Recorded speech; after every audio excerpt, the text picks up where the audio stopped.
Sean Myers now joined by Todd Bunner, the head coach of the Southmoreland Scotties softball team, and a very impressive regular season for Southmoreland, winning a section title and getting into the 3A playoffs. And Todd, I know that that has to be a really good feeling to not only have 13 wins, but to have a 9-1 section mark and a section crown as well. What does that mean for this program? You know, it means a lot, Sean. We've been working at this for the past 10 years that I've coached there. We've always strived to be as good as we can be, and we've always been in a tough section. And this year, some of those things are starting to pay off with the group that we have on the field right now. I'm very happy with their progress. And it seems like you're playing some really good ball down the stretch. It's been a while since you lost. You have to go all the way back to that game at Ligonier Valley in April 21st. What has been key since that point to continue to improve and really put up some pretty prolific offensive numbers in the process? We're just, trying to keep the girls focused and prepared.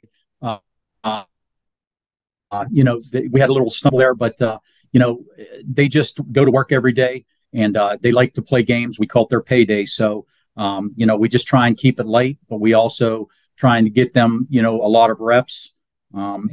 Basically that's worked for us this year, and we've had a really nice run so far.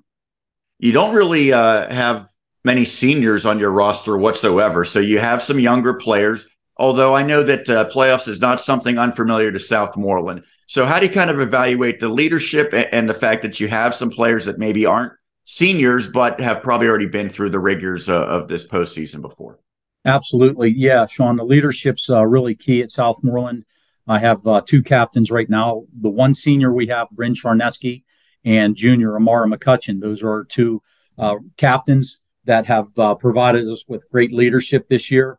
But ever since they've been freshmen, I do believe we've been 8 straight years to the playoffs. So we're playoff tested, we're battle tested, and that just even goes along with the section that we've always been in. We've always had to battle tough teams. Sometimes our records weren't as good, but whenever you battle tough teams, you're ready for the playoffs.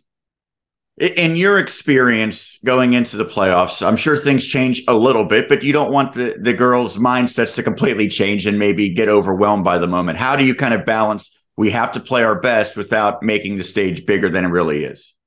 Trying just to keep it, a fun time for them, keep them happy, keep them smiling, let them know it is a game that's not just everyday game, but it is just another game. Go out and perform to your potential, and things will take care of themselves. And I kind of think that that's our attitude as we go.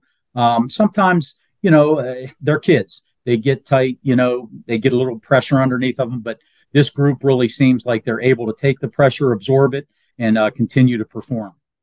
So you have the great regular season, the section title. Your reward in the 3A bracket is the number 2 seed in a matchup against number 15 McGuffey. How did that seeding align with what you had anticipated going in? Again, we're not the ones that seed ourselves, understood, but we just tried to, play our ball this year. We did really well in our section. We did really well with our schedule. And I kind of thought we would land somewhere in the top. I know Avonworth is a great opponent, and just like some of the teams that were in our section were great opponents.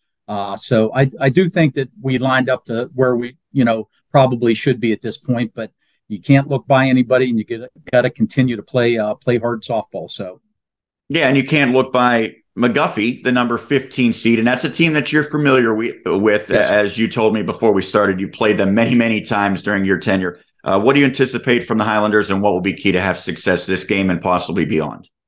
We just got to go into it like it is. It is a game that we need to play well. We have to get good pitching out of Maddie Brown. We have to get good hitting out of the team, and do all the little things right. Play good defense, try not to make any errors, have good base running, keep the girls' attitudes up, keep them positive, and not look by McGuffey. You can't look by anybody in the playoffs whenever you have 16 teams and everybody's playing. So moving forward, we just hope to be, have a good game on Tuesday, and then be able to move into the next round of playoffs. Todd, thank you so much for doing this. Once again, congrats on the section title. I know that is a massive accomplishment, and good luck going forward. Sean, thank you. I appreciate it.